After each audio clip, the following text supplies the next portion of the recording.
What is going on tonight, everyone? Tonight, we're hopefully going to be live with Patrick Laplante of Riveting Reptiles. Hopefully, he'll be joining us shortly. But until then, let us tell you about USARC. USARC is the United States Organization for Reptile Keepers, and they are out there to basically help us, the reptile keepers and breeders. That way, when there's ever a lawsuit out there, like, say, a certain state is trying to restrict certain reptiles in your area, USARC will find those pieces of legislation, and they will notify you. And they notify you through, emails. If you're a member, you'll get emails, and also on their website, as well as other social medias. So, being a member with USARC, and then also being a hotbed down south in Florida, USARC Florida has their own organization down there. And that is there because there's so many problems, really.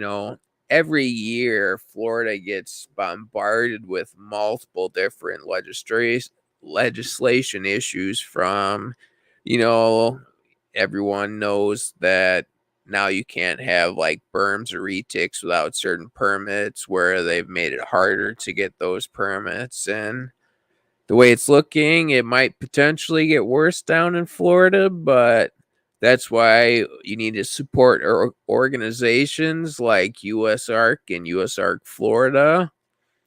How are you doing tonight, Roger?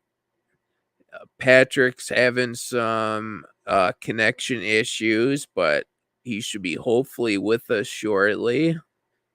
The downfall with doing this live, you hope for the best and it doesn't always work out, but we'll just keep it going and we're going to hope for the best. But how's your day going? It's getting colder in Australia, so so you're feeding it. There you go. Yeah, we got all that done this morning. We had our first litter already. We had 4 babies. And what I would say is 4 slugs. I know she ate a few, so most likely she's done. But that's one of multiple females. So, being a first time mom, I'm happy with 4 babies. Realistically, any good babies is 11 to 20. And that's cold. I think your low is about what our high is today. But we're actually finally decided that we're gonna have spring this year. We got one final snowfall right before spring, and we got about a foot in a couple days. So sadly, it it happens, and then next week it will be 60, so that should be all melted, hopefully, except for major piles. But since you're the only one here right now, Roger, if you got any questions, you can. I don't know if you got a ton, or it looks like Pat's still having some connection issues.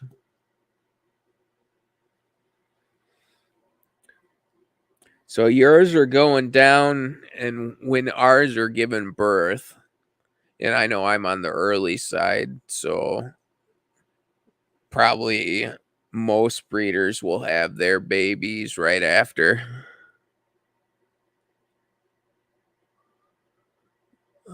It's looking like Patrick's having some issue with his work. I'm gonna message him real quick.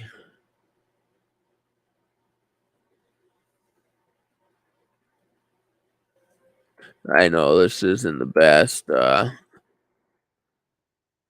airtime as we're dealing with some technical difficulties, but hopefully we'll give you some great content if he's able to get in. Yeah, mine just started dropping. I'm actually a little later this year. I brumated mine 2 weeks longer, and last year my first litter was March 9th, which was on the earlier side. She went after 86 days, where the rest were closer to like March 20th last year. So, pushing them 2 weeks back, it would make sense that, they would start dropping about now.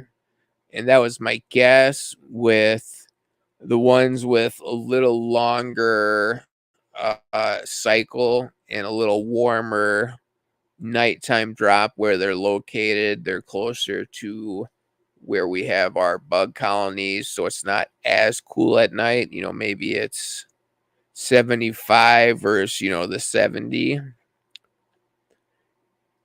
I haven't I wanted to ultrasound them, but the problem with that is the not having an ultrasound and being too cheap and can't really afford an ultrasound at this time. At some point, or if one of my friends, he works with snakes, so maybe if he'd want to go in half with me or something, he could use it for his ball python breeding, and I could use it for the blue tongues. And I know him well enough where we could trust each other. Some people might not be the best if you don't know them the best to go half in on, because I think they're $1,500 and up for ultrasounds here, where is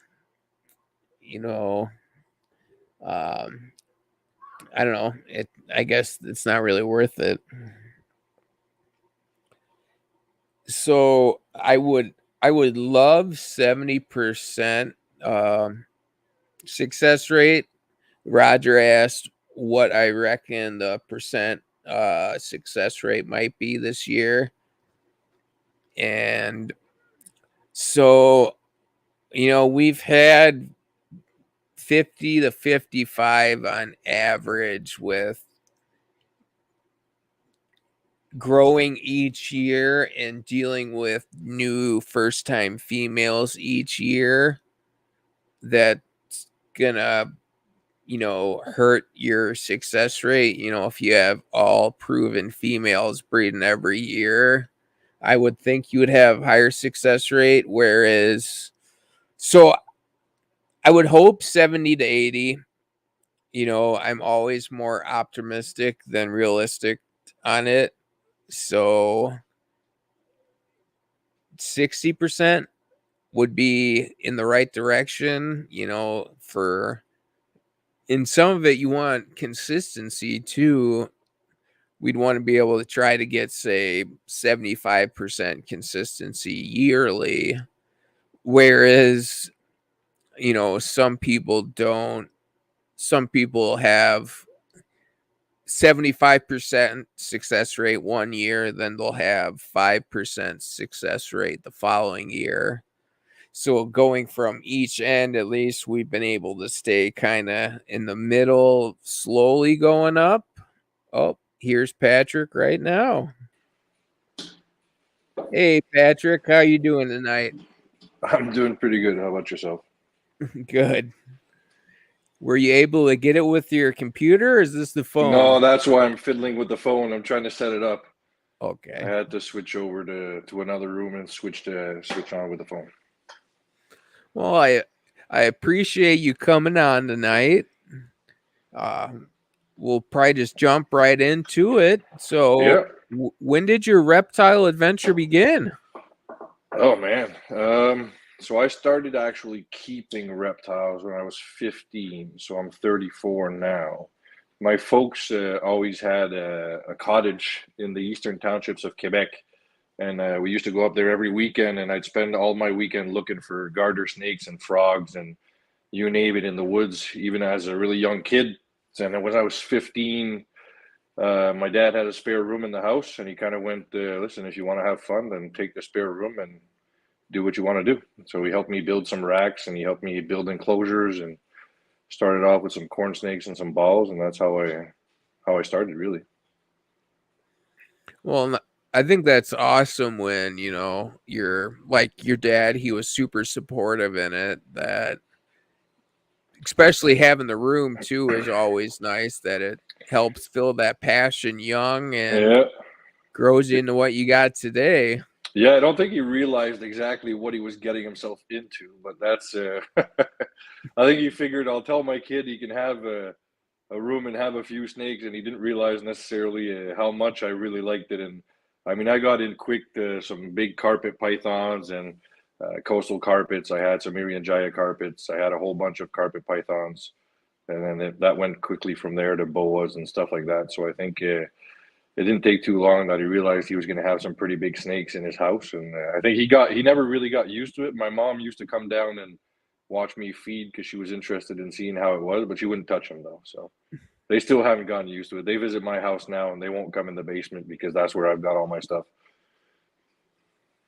Well, you know, you never know when you let that kid have that passion. You know, some kids will get one animal and it's kind of just that, where people like you and I, we kind of dive in and it can get crazy at times. Yeah, it gets crazy pretty quick. So, have you always had a fascination with bigger snakes? Because you got some decent sized colubrids now.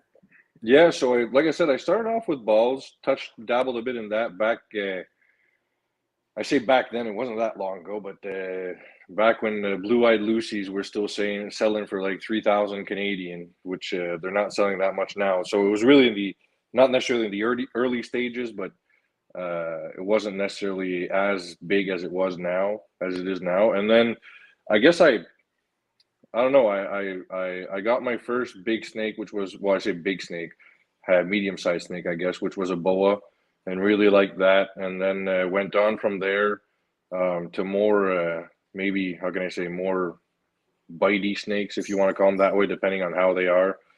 And now I'd say my favorite snakes my favorite snakes, I like big colubrids. So as you know, I've got quite a few cribos, I've got a few indigos. I've got pectinatas carinata that I just started keeping about 2 years ago. I like those a lot, and I still have my skinks.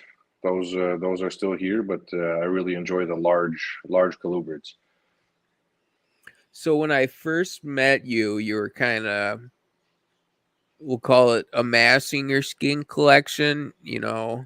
whereas now you went from focused, I'd call it more diversified. You got a wide variety.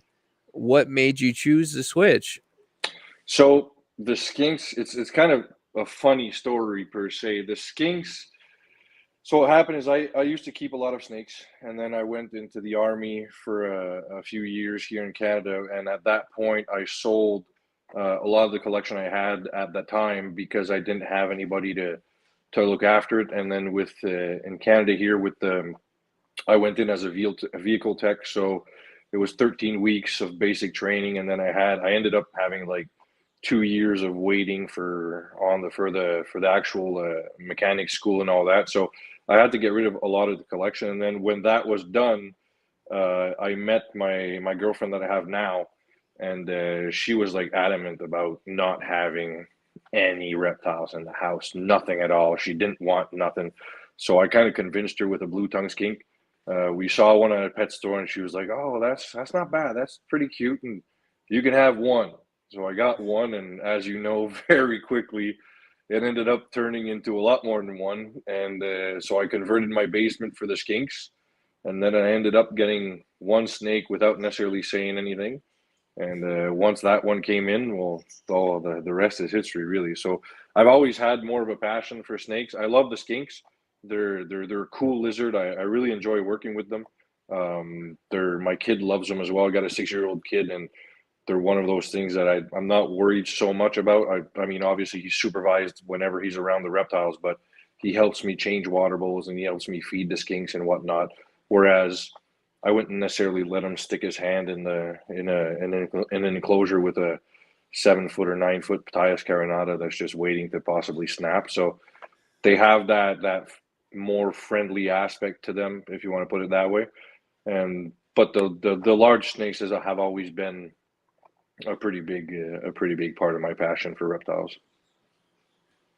Well, and that, one of the great things about reptiles, one, there's so many you can keep and you can fill, uh, you know, a little bit of everything. Some people like skinks, some people like snakes, where I like a little of everything. How were you able to convince your girlfriend to let you get so many after you got the first one? I wouldn't necessarily call it convincing. It was Okay. more of I'm getting them and that's it type of thing. So I purchased the house that I'm at now in March 2022, and it's a duplex house. So there's a 1 bedroom apartment downstairs, and after about a year after purchasing it, I got rid of the tenant to take over that space for my reptiles. So it was basically a compromise that they weren't actually in the same, well, they're in the same house as we are, but they're not necessarily, it doesn't connect anymore. So I've got my own space. So the whole 1 bedroom apartment has been converted into, which is where I'm sitting now. It's been converted into the whole reptile space for myself. I've still got a few on the other side in my office, and I have a large quarantine room in my space on the other side that's about like 8 feet wide by 30 feet long that I use for quarantine and to keep everything away. So that room is sealed away from the others. But other than that, everything's really on this side. And like I said, it wasn't so much convincing. It was more so I kind of just said I was getting them and that was it. And she followed suit. Well, and it kind of worked out, and having that extra room and being, somewhat separated, you're not keeping the snakes in the bedroom with her, so she doesn't No, have not to at see all. them. There's no snakes upstairs. None. Yeah. There was at one point when I got a big import. Well, I imported a couple of snakes from the U.S. a while ago, and I didn't have my quarantine room set up, so I put them in a separate room upstairs. So that was the only time there were snakes upstairs. But that's the deal. No reptiles upstairs. I can do what I want downstairs, and that's fine. I mean, I'll respect that. Well, and especially now you got a decent amount of room to grow. Yeah, for Uh, sure. Yeah, I've got the room I'm in right now is where the Ptyas are, the Ptyas carinata. They're in the 6 foot enclosures in this one. In the other room, I've got skinks and some cribos, adult cribos that are in 6 foot enclosures as well in that room. And then, like shit, I have plenty of space here. I can fit a lot of enclosures in here, so I'll be able to have some fun. so are you gonna cool the everything pretty much to the same temp? Or are you gonna do one room like 50 for colubrids, another for 65 for skinks, or I'm not sure yet. The quarantine room that I have right now at the other side, that's the room that my skinks used to be in. It's like when they built an addition to the house a long time ago, and they built the basement addition as well. So that room is like 4 cement walls and it's super well insulated. And in winter here in Quebec, it gets pretty cold outside in winter usually. This winter it didn't get super cold, but it gets pretty cold. So I can drop that room and maintain a good temperature. I renovated all of these rooms, all of the reptiles rooms, and I have radiant floor heating in each room. So I heat from the bottom, so it's easier for me to maintain a proper ambient temperature with it. And that doing that in the other room, I can really maintain accurate temps. So I'm probably by the time cooling comes around, most of what's in quarantine now from the recent import will be out of quarantine. So I'll be able to move the skinks in there for cooling. For the cribos, I don't necessarily cool them per se. I do more of a night drop, so I'll be able to just drop the radiant floor heating and drop the ambient temps and just give them a drop at night, turn the hotspot off and all that, and really work it that way. This year, I kind of missed my window on the cribos. I waited a bit too long to breed. That was the lack of experience on that side. But next year, I'll be pretty much on top of it. What about the Pitayas? Don't those got to be cooled or no? I don't know yet. Really, there's not much. There's not much information on breeding. I'm looking over to my left because that's the Pitayas enclosures, but there's not much info out there on how to breed them and what to do and how to cool them. Mostly, I mean, you've got Dan from DM Exotics that's bred them. There's another other gentleman called Alan that's bred them as well. But there's not. I mean, there's not that much information. I've got a pair that are together right now. I've put them together a few weeks ago. They look like they're in the mood, if I want to put it that way. So we'll see. Yeah, so I don't know. Honestly, the Pitayas is going to be more a hit and miss, trying out different ways of doing it. There haven't been that many captive bred babies from Pitayas. And then afterwards, it's more incubation from what I've heard. The breeding part isn't so bad. It's really the incubation that's difficult. So yeah, those guys, I really don't know. I probably won't be cooling them. Maybe try a night drop. But then again, being from Indo, their breeding season isn't necessarily going to be the same as the cribos, right? Cribos are like winter breeders. They'll breed November, December, January, and then maybe a bit further down. But like myself right now, my guys aren't interested in breeding anymore. But November, December, and January is pretty much the biggest season. Whereas Pitayas, from what I've heard from others, they get their eggs like April, May, June, July even. So right now is pretty much or January, February, March is pretty much the prime time for breeding. So I don't know how the cooling is going to be. So, keep this in mind because, obviously I don't have them, but this is just from hearing from people talking about other wild caught Indo snakes. Yeah. Like some of theirs, the wild caught ones versus like captive bred would lay at different times too. So if yours are wild caught, that might change things also. Yeah, that's what's going to be different. And it's also because Pitayas carinata, all of them are wild caught. There are captive bred babies, but the people that have captive bred them are not really releasing the babies at large. They're mostly keeping them. So all the ones I have are wild caught. I got a whole bunch of wild caught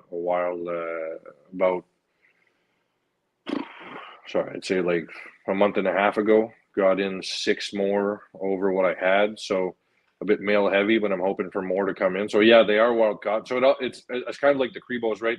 It depends on how fast they acclimate to being in captivity, and then if they even breed. So most of my cribos that I have here are wild caught. We don't have a huge variety of different bloodlines in Canada to work with. So whenever I had the opportunity and I decided to get into the cribos, I had some pretty good opportunities to buy some very nice wild caught individuals that were in pretty good shape. I have a few that were not in good shape at all that I had to give some TLC to. But even the cribos, you see that some of them have acclimated and they're more inclined to breeding, and some of them they still haven't acclimated at all. I mean, they're depending on how old they were when they were taken or whatnot. I mean, if you're receiving an adult, I've got an adult male, a yellowtail here that's like 10 feet long almost. He's massive. I think I've showed you pictures of him before.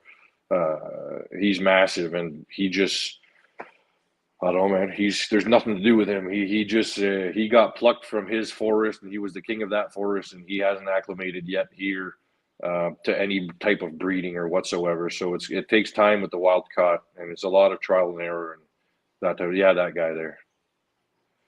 They're beautiful. That's a big dude, man. He doesn't look that big in that picture, but like my hand, my hand can't fit around it. And I'm 6'4". I've got some pretty big hands. he's a big dude. He's out of all the cribos I've got, he's the biggest cribo I've had and I've seen in person. He's big. He came in wild caught last year. He was in really nice shape too, and he took to like he started eating rodents right away. We feed, so I say we, but I feed a lot of variety to the cribos. Just rodents gets them really fat, so they get rodents, they get quail, they get chicken, they get. I gave some turkey necks to the indigos the other day, and so they get a whole big variety, some fish, some frog legs, you name it, to try and keep them slim. But that dude's really big. So once you got them established, are they pretty much eat anything or? Most of them do switch to eating anything. Now that being said, I still have some cribos. The Pitayas are the harder ones, I'd say. Pitayas, I still have some adults here that I've had for like almost a year now, or a year and a half, and they've been doing really well. But they're only eating frog legs. I can get them. I can trick them once in a while into taking a rodent. Like they'll eat a frog leg, and they'll be so in feeding mode that they'll snap at anything. So I pop a rodent in front of them, and they grab it. They you can see they realize what it is, but their mouth is like already on it, so they eat it. But and then you'll try and give them another one, and they won't even take it at all. And got some cribos, especially the yellowtails I got recently. They're really hard to. They were tougher to switch. I can get them to eat rodents that I thawed at the same time as the frog legs and put in the frog leg juice and all that, so they smell like the frog legs. That's the only way I'll get them to eat rodents. But again, like I said, I mean, for the cribos, it doesn't bother me that much because they're known to be like a fat cribo will have early on organ failure and stuff like that, and it'll be harder for them. They don't breed that well and they don't do that great, so I don't mind them not necessarily eating rodents readily, but I'd like them to take them once in a while. I've got some snakes that have gotten skinny in the past because they were hard to switch, and I finally ended up switching them. But it takes some effort. Is it relatively easy to get that around you, like frog legs and all that? I saw you do quail and Yeah, so quail is a bit harder. I used to buy some quail in Ontario, and the last batch I got was quite nasty in terms of quality. So I moved away from that. I just found a new supplier for quail out in eastern Quebec, so I'll be giving that a try shortly. So they're harder to get. I used to have quail here, but I had the hardest of time getting them to lay eggs and whatnot, so I moved away from that. Frog legs, I mean, they don't have them at the regular grocery store, but we have a lot of Chinese markets here. So you go to a Chinese market and you can buy a crate of frog legs. And there's a company in Canada called Reptiles. Um, it's pretty much the she makes like sausages and stuff like that for out of frogs and snakes and stuff like that. And so she'll get wild caught or whatever frogs come in from. So we have imports coming in from Indo and whatnot, and she'll pick those up. She'll bring in some feeder geckos and feeder frogs or feeder snakes, whatnot, and she grinds them up and makes a type of. I think you guys have reptile lakes in the States, isn't it? yep.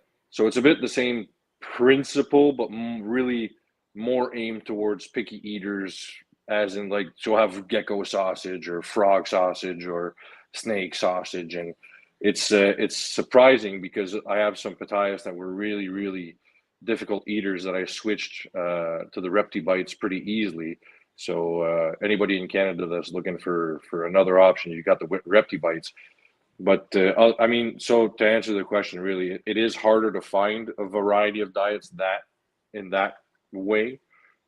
It's more costly, obviously. I mean, we don't. You could always in Quebec. There's a frog hunting license. You can always go hunt your own frogs, but then you have to deal with the parasite side of things. And frogs are very prone to having a lot of parasites, so it's a tougher situation. How do they get the parasites out of the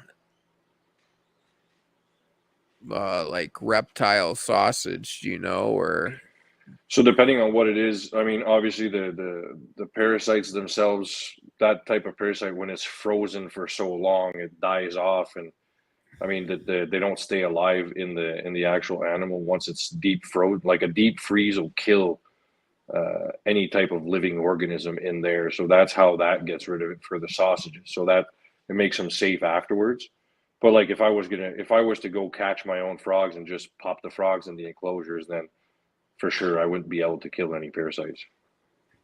Okay, and I think part of it was miscommunication when I was actually talking to Heather on another podcast, like wild the apple snails you'll get from like the Asian grocery Yeah, stores, like you know they were worried about parasites on those, but they're sold for human consumption, where I would assume yeah. So from when I be looked good. into it, yeah, because when I looked into it, I had the same kind of question with regards to like the let's say exactly like you said the frog sausages or whatnot, and with regards to parasites.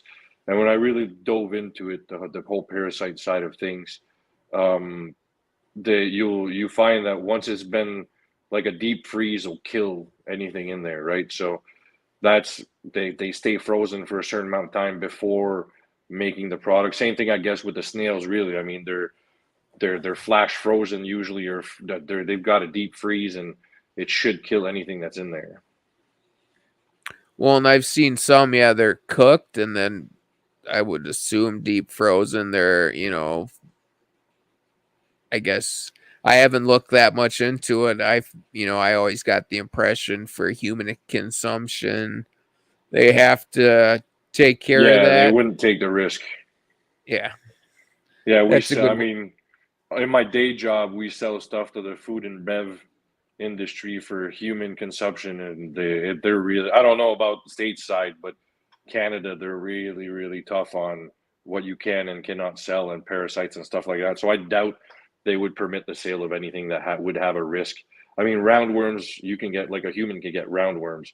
So I mean, any type of parasite or whatnot, you'd want to avoid having it in the food for sure. So that being said, I mean, you can buy raw fish sometimes that you'll find parasites in it. So I don't know exactly to what extent they check that type of stuff.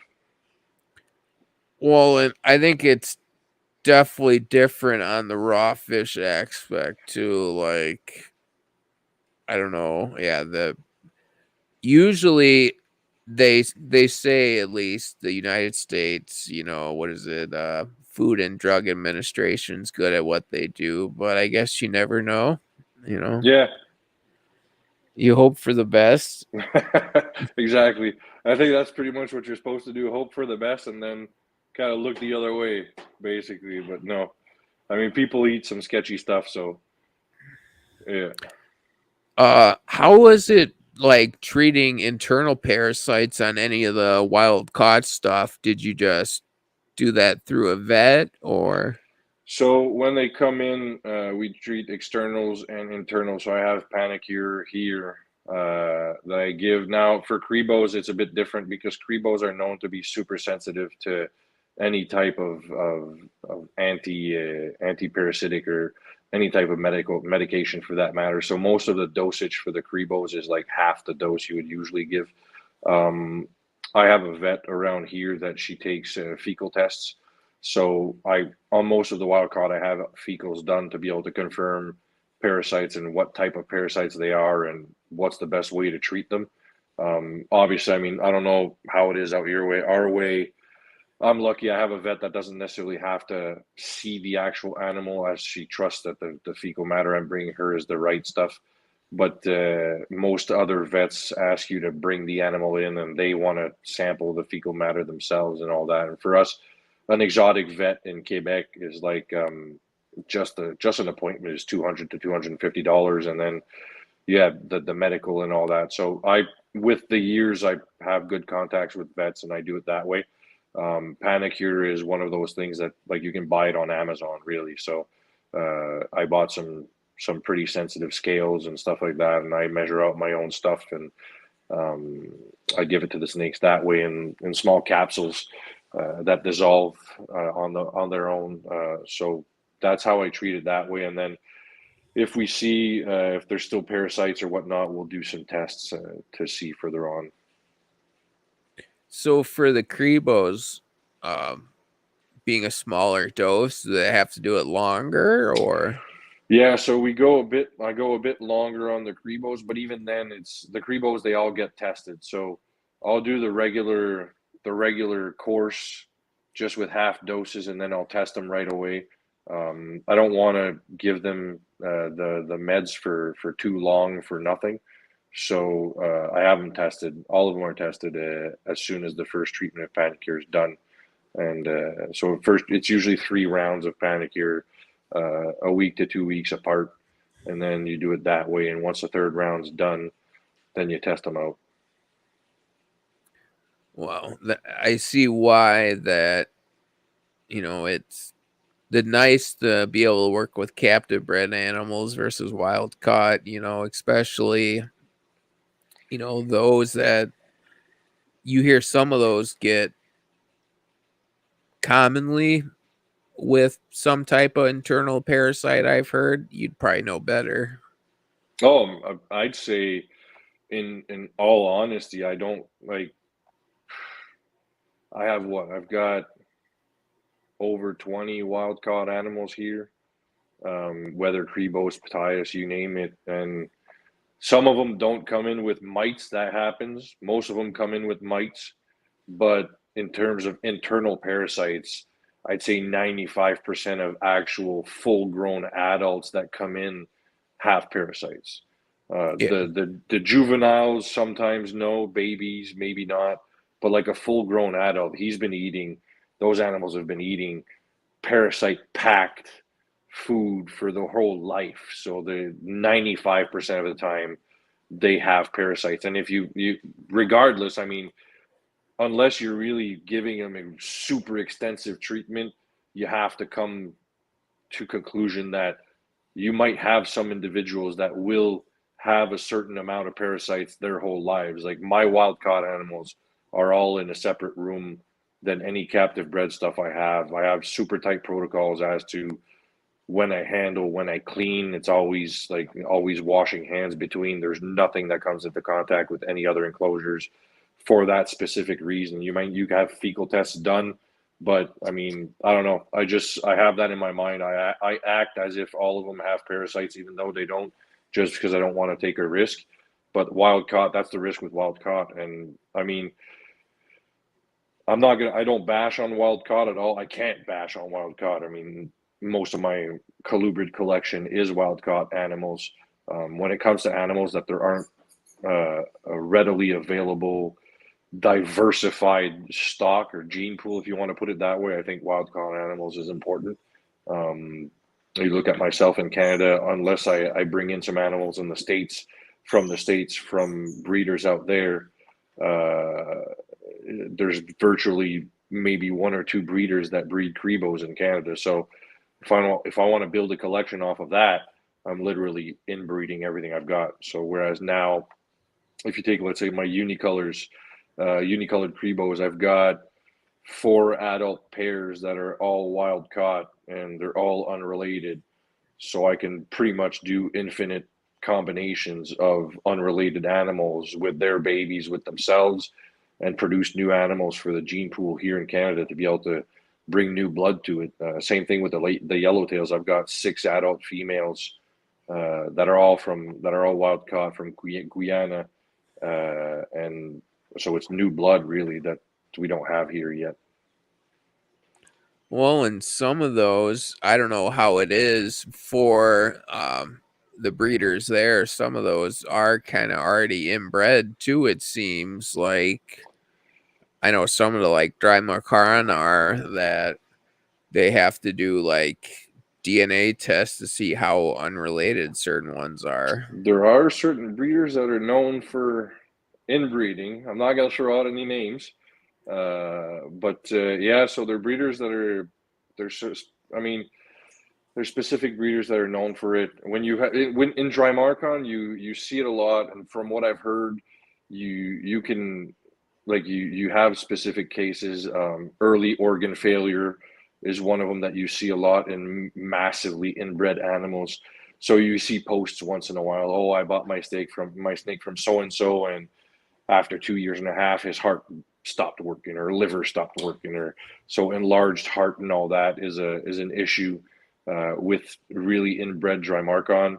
I think, like I said, that's why it's important to bring in new blood. I'm really strong on that. Even with my skinks, right? I mean, when I started with the skinks, there aren't very many breeders in Canada, and most of our stock came from one breeder that bred them and brought them in and bred a lot of them. So Don Patterson here in Canada was like a how can I say a pioneer, if you want, of the Canadian blue tongue skink breeding. He had the most extensive collection of blue tongue skinks. He still has probably the most collection of different um, localities you want. Don has westerns, he's got easterns, he's got everything. So um, guys like that, we were building our breeding stock off of that, and I wanted to avoid just having one bloodline and one type of stuff. So as you know, I mean, I brought in some skinks from you. I bought a lot of skinks from Manny. I bought some skinks from uh, Ron Kudo and a whole bunch of people to bring to Canada to have diversified blood to work with, to make sure that inbreeding wasn't something I really dealt with in my collection. Well, and even so, I'm pulling up a picture now of 1 year pairings. Like you got the Hypoc Calicos; those are Yeah, unrelated too. yeah. So those are the Hypoc Calicos. Manny from Tiki's Gecko has two of the one. Yeah, two of mine that I had brought in. So I brought those in from a guy called Joe in Europe. Imported those from Europe a while ago. The imported three of them. We were hoping for a trio, but ended up being three males. So I kept one, and Manny, we did a trade a while back. So he ended up with two of them, and he put a video out recently with one of them in the outdoor enclosures that he built and all that. So those are, yeah. So that's diversified blood, and surprisingly, the hypocalico, what we found. I mean, is it a true hypo? Not necessarily. It might. I don't really know 100%. Like, we're not 100% sure on the genetics behind it yet. That's why we're working on it to see what it'll do. Um, from what we've seen, breeding the hypocalico to like a classic animal, or let's say a Swedish line, like in that picture, the babies pop a lot more. The colors really pop. It brings out the brightness in the colors. Um, we have not yet bred back a baby hypocalico to something to hypocalico blood. I think Manny's doing that this year. I'm not 100% sure, but so I guess we'll see. But from what I've seen from my friend in Europe that I bought them from, he was doing pairing as hypocalico to hypocalico, and like with time, the animals become super white and super pale. I mean, that animal that you see in the picture, I'd show you a picture of when I got it 4 years ago, and it was like dark gray almost, and it lightened up with time, became super pale, and it looks amazing. I've got him here. He looks great. And what you mentioned on Manny, he has, whether or not they produce, I don't know. I'm pretty sure there's a hypocalico outcross in the pit with the hypocalico male. Yeah, so I sent him a hypocalico male. That's the male that was in the pit, and the I sent him an outcross as well when we did that deal together. So he definitely has an outcross. I think he produced some as well last year. I'm not 100% sure on that I'm one, but pretty sure, yeah. So that yeah, might even be the one from you that potentially he'll be, or potentially yeah, already it's bred this possible. year. It's very Um, possible. so then, are you thinking, since you downsize some on the number of skinks you have, focusing more on, we'll call it a diverse group of Swedish hypocalicos and a few others, or Yeah, so I still have right now. I got seven Swedish line females. They're really nice looking females. They're really bright orange and bright yellow females. So I'm happy about that. I've got some Swedish line males. I still have the Hypoc Calico male. I've got some Roncuda orange line stuff as well, males. So I've got actually one of my Roncuda males I've had for 3 years now, more than that.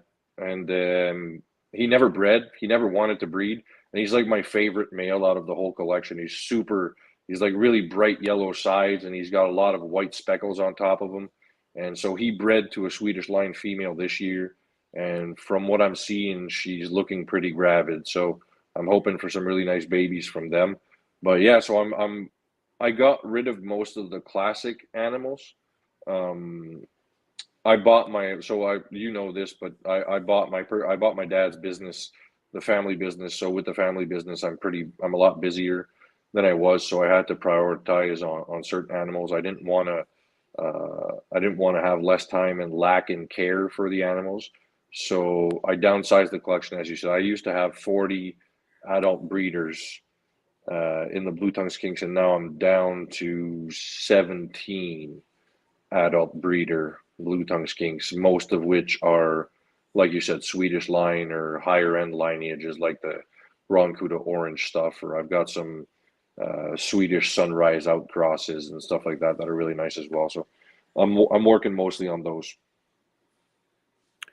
Now, since the CITES change, how has the Canadian skink market been? That's it's a tough one. So the Canadian market altogether for skinks is a tough one. I mean, if you look at Canada, the population of Canada is like 1/10 of the population of of US, right? So our market to start off with is much smaller. And we had the advantage that, well, not the advantage, but we had like, I would sell a lot of skinks locally, but most of my stuff was being sold overseas, right? So I was sending a lot of stuff to Hong Kong, and I had 2 or 3 customers out there that would buy most of my blue tongue skink production. Now, last year was the first season with CITES. Unfortunately, my females did not give babies fast enough. So I think the CITES cutoff was like June 1st or something like that. And by the time my females gave babies, they weren't ready to ship before. And I'm not going to ship a baby that's a week and a half old. My customers was well, one of the customers was bugging me to ship the babies regardless of how old they were, and I'm not going to do that. I only ship babies that have had at least a certain amount of meals and that have shed 2 or 3 times, and I know they're doing well, right? And I think you do the same. So Yeah. yeah, so it's hurt us. It's hurt my business for the skinks because locally, say example, I'd sell, I don't know, man, business here isn't huge. I'd sell a few wholesale to a few friends that I know that sell that are wholesalers. So I'd sell that, and then I might sell like 5 or 10 locally around me and through Canada, shipped through Canada, and then the rest I would just ship to Hong Kong. And now that wasn't happening. Now, that being said, CITES permits from Canada to Hong Kong are being approved. We have been able to get CITES permits on northern blue tongue skinks. So that's kind of changed a bit now. Whereas this year, I have like 3 new customers that I've never dealt with from Hong Kong that messaged me, and they're like, "Well, we used to buy 100 or 200 heads from the U.S. I can't get them now because USFW isn't approving CITES exports from the US, so they're looking to buy them in Canada." So in a time where I could have had 30 females breeding and sell every single baby, I dropped the collection. I'm not regretting it at all. But so that business seems to be coming back on the CITES stuff, really, because the permits are being approved now in Canada. There's a few permits that have been, and they're working on them readily. So I know on your situation on state side, it's pretty tough. USFW is being a pain in the rear end when it comes to that. So yeah, it's a harder situation for you. I know a lot of big guys in the States that used to sell 200 to 300 babies to Hong Kong, and right now they're not selling anything to Hong Kong. So Yeah, with inspectors wanting us to find paperwork saying that, our lineage dates back before the 80s. realistically, how are you going to do that, right? It's not going to happen. Like, Yeah, exactly. I Unless you understand the whole aspect of it. I mean, if you look at it theoretically speaking, right? There was some northerns that were exported legally from Australia a long time ago, but there was no CITES or anything. So most of our stock has been stuff that we're bringing that has been brought in. There's a lot of stuff from Europe. There's a lot of stuff from, let's face it, there's a lot of stuff that came in from Asia that was most likely smuggled back at the time, because once it hits Asia, they can export it. So, but it doesn't, like, there's no way for us to show lineage back to the 80s or back 10 years, right? Whereas us in Canada, they're asking us to prove that we've produced them, that it's our production, that we have the adults that produced those babies, and to prove that we've had the adults and whatnot. And they're approving the permits. It's not like we don't need a certificate of origin from Australia with the paperwork. And that's what's tough on you guys. The inspectors are being really hard on it because it's yeah, not a CITES problem. It's a USFW problem. They're the ones that aren't approving them. CITES is approving them. CITES approved us, yeah. Exactly. So it's not a CITES problem. CITES was like, okay, let's do it. And then the USFW, and I know this, I've been following the situation because I've wanted, like, so when the ivories came out last year, right? I'm sure you remember that. The market was flooded with ivories. They went from like 3 grand to 600 bucks within 3 months. In Canada, we have nothing like that. I was like, oh, I want ivories. Like, I'll wait for the price to drop. And then CITES came through, and I figured, well, heck, we'll wait a bit more, and I'll get ivories later. And everything was denied. Like, they're being denied everything. And it's not a CITES problem. It's a USFW problem. Yeah, and that's the problem. The one government organization talking to the other one. I did reach out to the one recently, but haven't heard anything Yeah, I useful. was going to ask. I know you'd reached out. I was wondering what would happen with that, but The the department I reached out to didn't seem like they knew about the issue. no, they probably wouldn't. It's probably specific inspectors that are not approving it. And so I gave them the information, and what happens with that, I'm sure they're gonna double check and look into everything, and government stuff takes time, so who knows Yeah, what will happen on that end. exactly. Anything that's government takes time. Hopefully, it gets moving sooner than later. I mean, I'd love to be able to get more animals from the U.S., but I mean, there's a lot of stuff like that. I mean, you look at say, for example, so this is Australian species, but if you cross over to, say, I have Stenosauria pectinata, which is the Mexican spiny tail, right? So I have banana pectinata, I have pied pectinata, and I'm working on getting more in. Pectinata have only been CITES 2 for 2 or 3 years now, but yet they're approved. Like, the USFW is approving CITES paperwork to export pectinata out of the US. So what's the difference with northerns, right? I mean, I have a USFW stamped paper for 3 banana pectinata coming out from the US. Well, Stenosauria pectinata, they're banana phase, but so coming out from the US, stamped USFW. There's no certificate of origin. There's no anything, because these animals were the parents of these animals were imported long before CITES was in effect, and they're approving it. So why are they not approving it for northerns? Because it's an Australian species, and because Yeah. of the Lacey Act back when, they were always being difficult of Australian species. I mean, look at before CITES northerns. We knew when we were buying from the States that if it went through and it wasn't the right inspector, it would get blocked. Because theoretically speaking, with the Lacey Act and all that, they weren't supposed to be exporting Australian species, right? So I think that's where the issue stems from. But again, now that you've got that permitting process, the CITES permit, and the CITES is saying yes, USFW shouldn't be blocking it.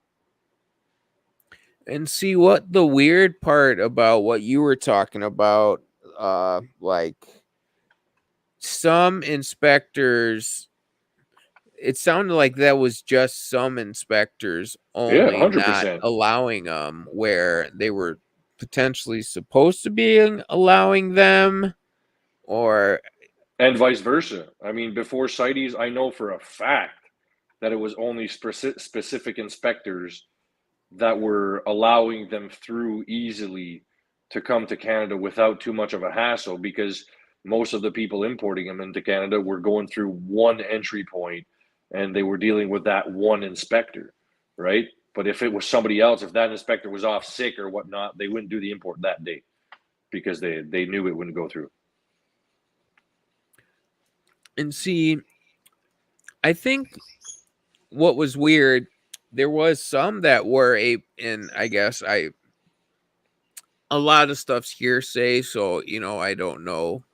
But I've heard of some other ones like going in other ports fine in relatively recent years, which didn't make sense, but they did.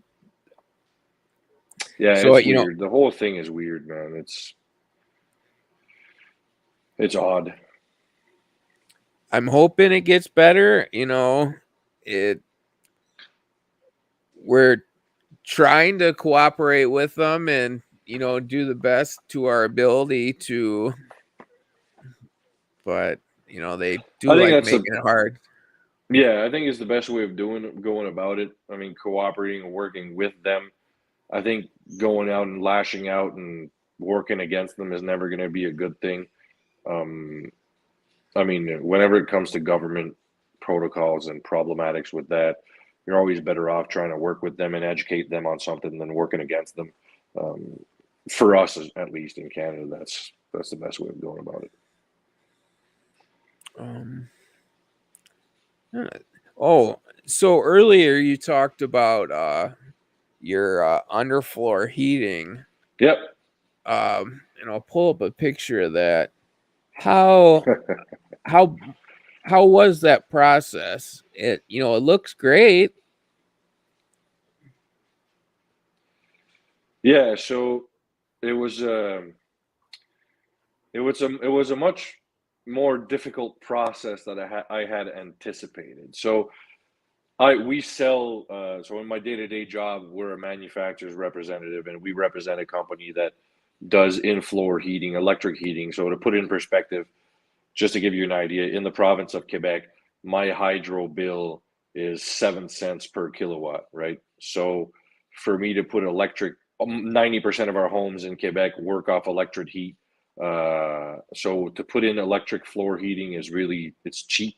It doesn't cost much in terms of electricity. But the biggest problem for me was that when I ripped out the floors that the previous owners put in, I realized how crooked the freaking floor was, and I had to use a lot more self-leveling compound than. So that picture that you pulled up there, that's when I had just poured the self-leveling cement. So it took a lot of prep work to be able to get to the step where I could pour the self-leveling cement, and it took a lot of it. Like I've got some spots that there's an inch and a half of self-leveling cement to bring the floor relatively level. It's still on a small slant, but the beauty of the floor warming is that when I heat my room, the heat comes from below, so it's a radiant heat. It keeps my rooms at a perfect temperature a lot easier than with either forced air or electric baseboard heat. Because you can't forget, for me prior to that, it was electric baseboard heaters. So like the heat comes from one space in the room, and by the time it gets to the thermostat shuts off, but there could be portions of the room that are still pretty cold. So you have to install fans, and then it's colder at the bottom. Whereas with the radiant floor heating, my enclosures that are on the bottom are relatively the same heat as my enclosures that are on the top because the heat's coming from the bottom. And so I don't have that issue that you would typically have with a heat gradient from the bottom enclosure to the top enclosure to deal with. And I really enjoy it. Honestly, I think it was a really good investment for this space.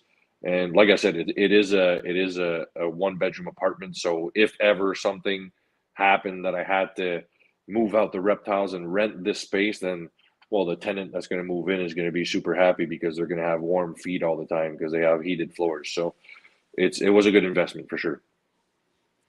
Yeah, and like you said, long term, that's not a bad investment if you ever resell the house.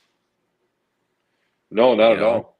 It's a good investment. It's especially like I said with our hydro cost for hydroelectricity here, it's definitely a good investment. It's a durable investment. Once it's installed, it never really breaks. I mean, the electrical wire is set in cement, so it's not gonna break. It's not gonna fail unless the floor itself breaks, the whole concrete slab breaks, which at that point you have a much bigger problem than your floor warming cable not working. So it's a good investment. It's long term. And like I said, for my reptiles, it's great because even if I do a cooling or whatever I need to do, I can maintain a specific temperature quite easily because it's a whole massive concrete slab that's heating the whole room instead of just a small heating element where that I usually have. And with the cribos, they're more sensitive to temperatures. They like cooler temps. So in the winter time, it gets really cold here, like I mentioned. So we hit minus 30s or minus 35 Celsius in winter. So you'd imagine your basement floor would be very, very cold at that time of the year. So the in-floor heating permits me to cut that cold off and really maintain my cribos at the proper temps during the winter because ambient temp for cribos is going to be like 70 to 72 Fahrenheit ambient and hot spot like 80, 82. They don't like hot temperatures. So that in-floor heating permits me to do that quite well. out of curiosity, why do you think the floor was so whack? Like, I've noticed my house that it's pretty way off in spots. So this house originally, the basement here was it was like a garage with a shop. Well, not a shop, but like a garage with like a tool thing, storage and whatnot. And so that's how it was built. And then when the previous owners, the owners I bought the house from, purchased the house, they decided to strip the garage out of the basement. They remodeled the whole thing, insulated the walls, so it's a full basement. But they insulated everything and they built the apartment in that space. So I'm guessing that's probably why the floors were so off of whack because before they didn't really care much to do the perfect job on cement. Um, Now, like I said, I had to fix it up, but it wasn't. It took a lot of self leveling, but it's straight now, and I like it. I'm happy with the result. I'll be doing a few videos of my own in the future, so I'll be able to film some stuff in here as well. Yeah, and overall it looks amazing. Thanks. I'm sure time wise you got a lot of hours into it, but the end result was definitely worth it. Yeah, for sure. Got a lot of hours and a lot of sweat and back aches. I'm not a little guy. I'm like 6'4", 380. And I realized very quickly that 6'4", 380 pounds is not meant to be on all fours down, putting down flooring. So it was, I think I bit more than I could chew, but I got through it. I pushed through it. It took a bit longer than I thought, but I managed to do it myself. And I'm pretty, when you do something yourself, when it's well done, I consider this well done. I was really careful with all the details. But it's a lot. It's fun. It feels good. It feels good to do it all yourself and be able to be proud of what you do. Well, and from some of the stuff I've seen you make, you definitely, even though the hands and knees part definitely, I know would suck. You are a pretty skilled craftsman. From some of the PVC enclosures and stuff I've seen you make. Yeah, I like building stuff. I always have, and I've had the opportunity to equip myself with the right tools to do it. So I build a lot of enclosures. I used to build a lot more. I've slowed down now with business and all that and reptiles, but I'm still building some stuff. I'm building a big, it's 5 foot wide by 6 foot high and 30 inches deep for the pectinatas. So that will house an adult pair once it's done. So I got 5 of those to build. Yeah, so I like building stuff. I learned from some good people and mastered some skills, so I put them to use when I need them. So are you going to have 5 pairs of those then, or? Hopefully, I should have 5 pairs or five. So the size enclosure I'm building, is good for a pair or a trio. The pieds being a bit bigger, I'd say more so a pair. Like the adult male I have here is massive. I posted him on Instagram this week. He's a big guy, so I'd put more like a pair of them. I've got bananas, and I've got also some Stenozora bakeri coming in. So those guys are from an island in Honduras. They're a very, very rare Stenozora. Yeah, so that's the pied. So again, he looks smaller in my hands because I have really big hands, but he's big. He's like he's got to be 3.5, 4 feet long almost total, for sure. I'd say with his tail, and he's a mean dude. He's not a very nice guy. That's why the gloves are on there. I call him. My son called him Oreo. I wanted to call him like something very mean, but my kid called him Oreo because he's black and white, and that's fine. We stuck with that name, but he's mean. He's not a very nice dude, and he's a big guy. So when he decides to chomp down, even with the glove, I feel the pressure. Like how blue tongue skink is when they bite down. They Yep. have immense pressure in their jaws. This guy is pretty much the same way. I'd say it's not like if I was going to put size for size, blue tongue skink definitely packs more of a punch, but these guys have a bit bigger teeth, so you feel them a bit more. Yeah, and that blue tongues don't have much of a tooth to them, No, exactly. No, they just have a lot of pressure in their jaws. That's it. They don't have many teeth. Um, Now, how is taming those? Because you posted a picture of a banana one that seemed pretty tame, and I think it said like you only had it for a couple weeks, maybe. Yeah, so the banana and the pied I got from the same person, one of my friends that imported them originally from the US. And yeah, so the banana was a bit easier. The banana wasn't so bad to start off with. He was a bit easier to work with. He's still pretty, like he's huffy and puffy when I go in his enclosure and try to take him out. But as soon as my hand gets under him, he chills out and he'll come out, and it's come to the point now. So he's in my office. And it's come to the point now when I sit in my office for an extended period of time, I can open his cage, his enclosure, and he'll come right out on my arm and just chill there while I'm working on the office. Now, the pied, I wouldn't do that so much with. So the pied right now, he's in his quarantine enclosure, which is actually it's a grow tent. It's a 5 foot wide by 6 foot high grow tent. First time I'm trying one of those. I wasn't prone on grow tents before, but I had a few friends that used them as temporary enclosures and they love them. So I tried that as a quarantine enclosure for him. And as soon as I open the door, he is open mouth, hissing, and ready to go.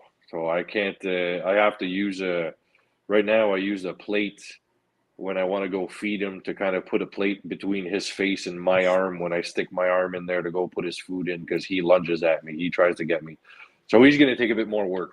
Slowly it'll come. He took a piece of salad from my fingers today. I was sure he was going to take my fingers off at the same time, but I managed to move him away fast enough. So he took the piece of salad, which is the first step. I think when I work with them, the banana was the same thing. I'd offer him treats, and they're not big insect eaters as adults.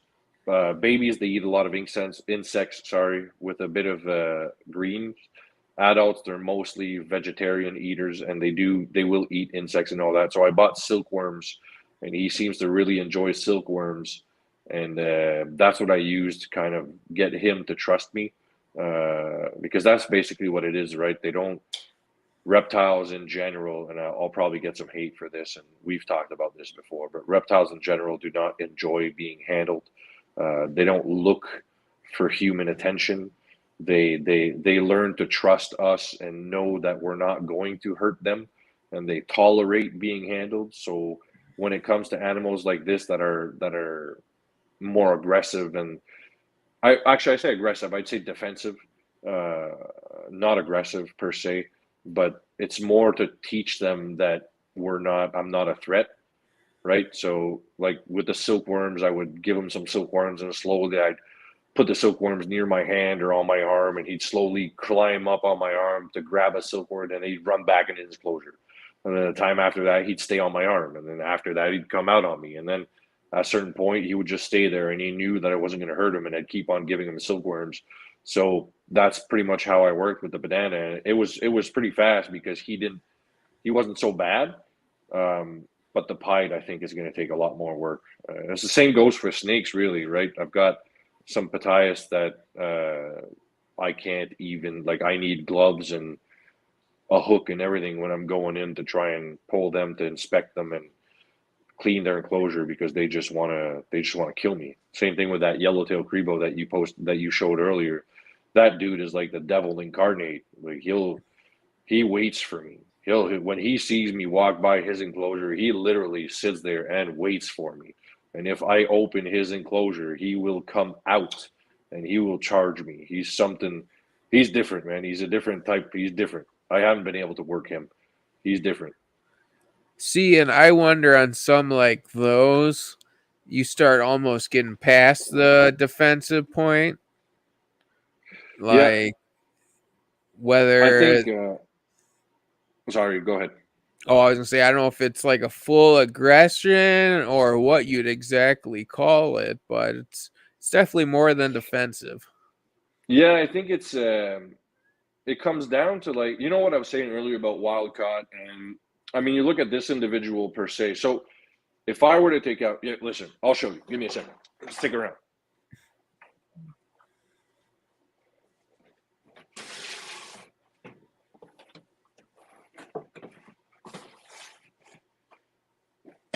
All right, shouldn't be too long.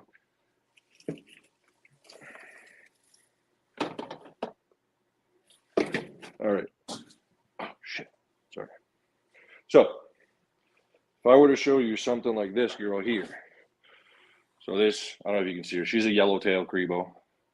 Um, she's not a huge individual, but she's relatively fresh wild caught. She came in. You can see her there. She came in a few months ago, and she's a smaller one that I've worked with quite a bit. And she's like, right now she's moving around, and she's trying to get away from me, but she's not puffing, she's not doing anything like that. She's just trying to move away. She's curious to see what's going on, but she doesn't necessarily want to try and bite me. See, she's puffing out her throat. I don't know if you can get on camera. Like, she's A little puffing bit out the there, bar. yeah. Yeah. And she's shaking her tail now. So she's not super happy, but she's not going to bite me. Whereas the male, give me a second, I'll put her back. The male, he came in and he was already 10 feet long, right? So that snake was the king of his forest, living his best life. And somebody came around and put him in a bag, shipped him to Canada, and now he's here. So I can understand how some of them will be more aggressive than defensive, because he's probably not very happy to be where he's at. And that's why, I mean, we talk a lot about wild caught, and a lot of people bash on wild caught because of that. Like I just said, I mean, that snake was probably the king of his jungle, and he got plucked from nature, sent to us. So a lot of people bash on wild caught because of that, and I do agree to it to a certain extent. I don't necessarily encourage anybody to just go out and pick a wild caught animal, or buy a wild caught animal instead of buying a captive bred animal. I did it specifically for breeding purposes to bring in new blood. But like you said, I mean, the aggression depends on the animal, depends on how long they've been around, how much they've been worked with. I mean, my snakes that I have here, they come out every day almost while I'm spot cleaning and whatnot, and I hold them out, and I mean, depending on the individual, I've got some animals, like I said, that like that big yellowtail, I have to spot where he's at, and if he's hiding in his humid hide, I put something to cover the hole, and I lock them in there because I really don't want to get bit. Cribos are known to have a really, really, really nasty bite. A snake that size, at 9.5, 10 feet long, if he gets me, it's going to be stitches for sure. It literally rips the skin. I mean, I showed you pictures of my female indigo that got mangled by my big male, and he's by no means an aggressive snake. I mean, I can show him to you right now if you want. He's right here.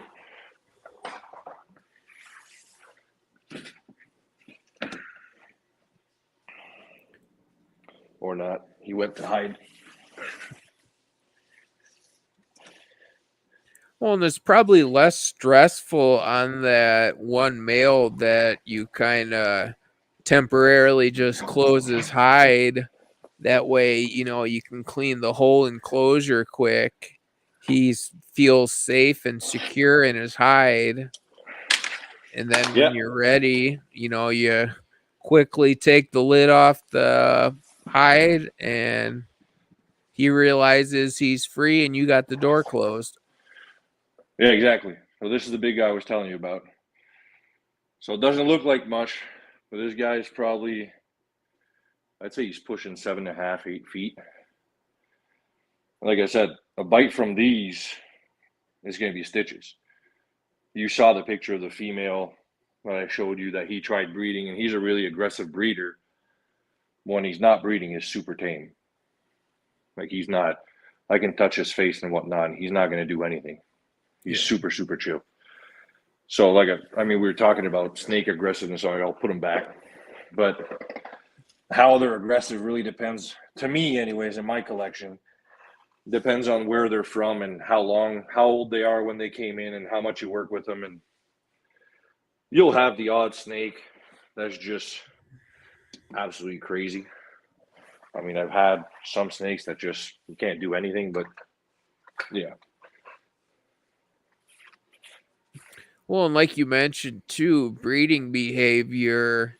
I've noticed some of my males when it's the height of breeding season and there's a lot of pheromones in the air that normally they wouldn't necessarily try to bite me, but if I startle them, they might, they don't know what's there, or if Yeah, I smell same. like a male, or For sure, same thing with the skinks. I mean, same thing here. And when breeding season comes around, they can smell females. I mean, obviously, we keep them in the same rooms, right? So they smell the other males as well. They smell the other females. They've got all that smell mixed in. I mean, I go in to grab some skinks sometimes for breeding season that are the tamest skinks in the world, and I put my hand in to grab a male, and he tries to snap me because he doesn't know what's going on, or you might think it's another male coming at him, or like you said, it really depends on the each individual animal, the season, and I mean, there's a whole bunch of parameters that'll mess with a snake's attitude, right? yeah. Or a reptile's attitude per se. So I noticed our time. I wanted to kind of wrap it up so I didn't take too much of your night. Yeah, no worries. What's the 5-year plan? That's a good question, man. It's ever changing, really. But right now, I've got some pretty interesting projects that I really believe in. My pectinata are one of those projects I have. I have that's on my number one list as of importance to breed. Cribos. So I'd say 5 years. 5 years from now, it'll probably be having the conversation, or might still have the blue tongue skinks, or not. I don't know, but blue tongues, I'm hoping to keep a few to breed. I do have a female shingleback, so 5-year plan would be to find a male shingleback to be able to breed her with, or try to, because shinglebacks are known to be uh, difficult to pair if it's not, if like there are compatibility issues or something like that. Kind of like Leachianus, right? They kind of pick a male for life, and that's who they stick with. So we'll see. And definitely the cribos. Like I said, my season this year wasn't great. I'm hoping next year the cribos will breed. So that female I showed you, I've got another female that came in at the same time that's bigger than she is. That both of them will breed next year in all the unicolors, and hopefully the Mexican indigos, like the one I showed you, that male, if he can calm down and if he can, how can I say, if he can cooperate without killing my female. So we've tried different things this year with him to see what could help him prevent him from biting. So yeah, 5 years, I'd say indigos, cribos, the Reptiles, and the skinks. Really, I had some balls this year, so I tried getting back into ball pythons this year just because I was curious if I'd still like it. I really did not enjoy it. Not to bash on ball pythons, anybody listening, ball pythons are great snakes. They're just not for me. I like long bitey snakes, and ball pythons are definitely not long bitey snakes.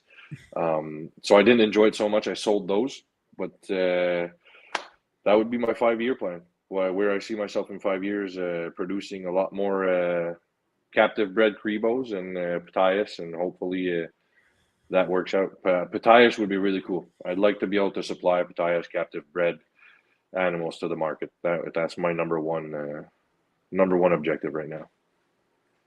Well, and I would think, or I would at least hope over time with those, more information would get out as, more people are working with them, whether, someone else or you, could figure out what the parameters are, whether you gotta cool them a certain way or, Yeah, whatever it is. I'm sure it'll come. In the past year, there is a lot more Ptaius that were imported from Indo than ever before. Right? They used to be super rare and super hard to get. And like my first Ptaius that I got from Europe was the only place I could get them. Obviously, they had imported it from Indo, but Europe was selling them like 2,500 euros for a female Ptaius. That's my first female I got. I still have her here. She's the one that's paired up. She's staring at me right now, actually. But she was 2,500 euros. And then recently I brought in the ones from Indo, and they were a third of that price from Indo, right? So um, they're being imported more. The hype on them is still there, so people are really looking for them. If you look at Dan from DM Exotics, I think on his last import last year, he had like 10 of them, whereas usually he's got 2 or 3, right? So they're being imported a lot more. A lot more people are working with them. Hopefully, like you said, there's going to be more information out there as to what's the best way of going about captive breeding them. Hopefully, I can get it tuned in pretty well. I'm working hard on it, so we'll see. Maybe, hey, who knows, man? If things go well and they actually breed, we might see a Canadian captive bred Ptaius born this summer. So we'll see. She's looking pretty swollen, and my fingers are crossed, and we'll hoping for eggs. Oh, and those would be, which I'm sure you probably would, hold back a decent amount of those to grow up for future breeders. Yeah, for sure. Depending on so I'm male heavy right now in my adults. The last import I got 6 individual, and out of 6 individual, I had 1 female. So that was very very male heavy. But yeah, definitely if she produces babies, I would most likely be keeping a lot of them at first. Well, at first, I'd be keeping them for sure because they're known to be very, very hard to get started on food as babies. I've talked to a few people, I've talked to one person that has produced them captive bred, and he has to force feed for the first few months, I'd say, to get them eating right. So they're tough to get started. I'd definitely be keeping them for sure for that period of time. And then after that, once I know the sex and everything, I'd probably be parting with a few males, but females would be staying here for sure. Is it just what they eat hard to get them started? No, they won't. From what I heard, he's had to force feed, like, because they won't eat on their own. They just won't. He starts with frog pieces of frog meat, and then moves up, and then eventually, as they get bigger, they eat on their own. But they're really tough to eat to get eating. It's like cribos. Cribos are known as babies to be tough to get started, but once they get started, good. They go really good. They eat well, but they're tough to get going. From the little I know on other Indo species, it makes me wonder if we're not offering the right diet, or It's very possible. I mean, if you look at Ptyas, naturally speaking, they eat, like, most of what they eat is frogs and other snakes, right? I mean, if you look at in Indo, they don't have any issues feeding them as babies. They don't get captive bred, but they'll get captive hatched because from wild caught females that laid eggs, and they feed them snakes. Like, they'll feed them small snakes, they'll feed them frogs, and so I mean, I've tried feeding snakes here, and like, so I have some friends that are ball python breeders, and whenever there's babies that don't make it or whatnot, I buy the babies from them for feeders. And like, our snakes from here, from somewhere else, just don't have the same smell as the snakes from Indo, and they don't eat them. Like, I can't get a Ptyas carinata to eat a ball python, like, for the life of me. It won't happen. A corn snake, they'll eat them. A ball python, forget it. So it's like you said. I think you're right on that. It really depends on what we're trying to feed them.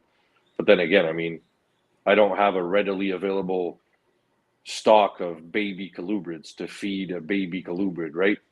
It's yeah, hard. that's hard. Yeah, if they would eat like any small snake, like From what I've seen, like I said, I mean, I've tried feeding small ball pythons. They bite them and they won't eat them. Whereas a small corn snake, they eat it right away. that's kind of hard to, or could be an expensive supply unless you start breeding corn snakes yourself Yeah, for that. yeah, for sure. It's definitely going to be expensive if I want to do that, but I don't want to have to start breeding corn snakes and keeping corn snakes here. So I have to figure out some other way. Yeah. Well, the first step will be getting the eggs and then getting them to go full turn. Yeah, that's my priority, is getting the eggs and actually getting them to incubate full term. Oh, my camera kind of, okay, sorry. Getting them to go full term and actually getting babies from them. That's going to be the hardest part. After that, I'll be trial and error to get them to eat. And I mean, if I have to force feed, I'll have to force feed. I mean, it's part of breeding, right? I've got a wild caught male now that I have to use a pinky pump to feed him right now because he refuses to eat. And this is an adult male, and he absolutely refuses to eat. So I have to use pinky pumps, and I have to use syringes with liquid food in it just to get something into him, because he was literally just slimming out, and he was almost bare bones. And he's a big male. He's 7 feet long, and I don't want to lose him, but I need to do what I got to do. I mean, when it comes to animals like that, we're talking about doing our costs. Like you mentioned, the cost of corn snakes and stuff like that. I think for babies, it's one thing, but for a wild caught animal, it's my responsibility to do everything I can in my power to get this animal to eat and do well. I bought him and ordered him from somebody that plucked him from nature, where he was living his best life. So for me to just abandon and not spend the money I need to spend to get these guys going, it's just not something I can envision, really. I owe it to the animal, right? We care for these animals, we bring them in. I owe it to the animal to do everything I've got. I mean, I've got two unicolors that I got. When I got them, they were horrible, like in horrible condition. Cost me thousands of dollars to in vets and all that to get them back on track. But I think I owe it to them, since they're a wild caught animal, to be able to at least do everything I've got. So I'm looking at other options to get feeder snakes. either through imports from Indo. So when imports come in from Indo, sometimes there is some very inexpensive snakes on the list that we can just buy in bulk quantities. So I'm trying that. We'll see.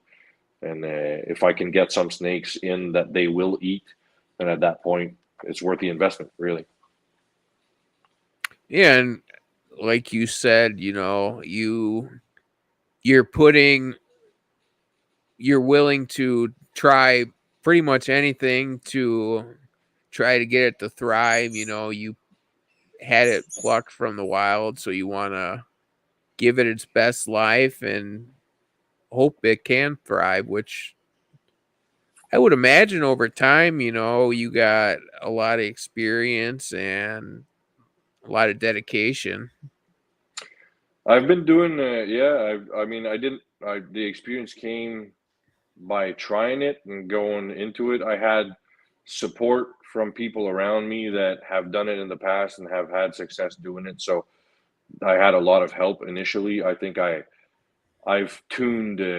fine tuned my way of doing it to the point that most of what I bring in, I'm able to get eating it, get going well. I mean, obviously with wild caught, it's just like anything, right? You don't like sometimes these animals are they've been caught and they're sitting in a crate for months before being shipped out. So you don't know what condition they'll be in. There's always some losses with wild caught that you have nothing to do with. You can't do anything about that. But the ones that do survive, I've fine tuned my whole protocol for wild caught animals. Most important thing when they first come in is hydrating. That's the number one killer of wild caught animals is the fact that they don't get proper hydration.